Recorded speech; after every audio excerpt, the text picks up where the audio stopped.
Tai dabar padariau gėlytes. Ir žinai, kad yra kaitaliuojamas veiksmažodis. Kad pavyzdžiui, jis ne tik, kad kaitaliuojamas, jis yra asmenuojamas. Tai pavyzdžiui, aš ką darau, tu ką darai, jis jį ką daro. Taip? Mes ką darome, jūs ką darote ir jie jos ką daro. Tai va. Tai dabar mes paimam tik tais veiksmažodžio vienaskaitos pirmą asmenį ir antrą asmenį. Taip? Pirmas asmuo tai yra aš.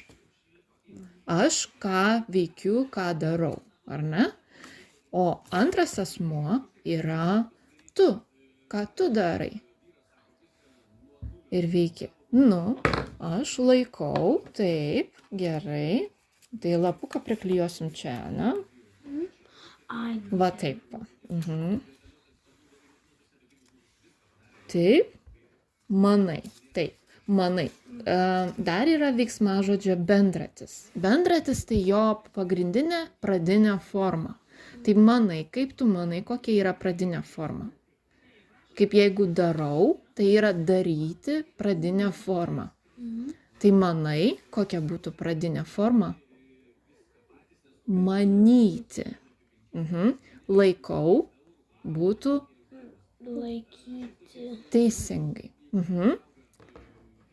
Gerai, toliau.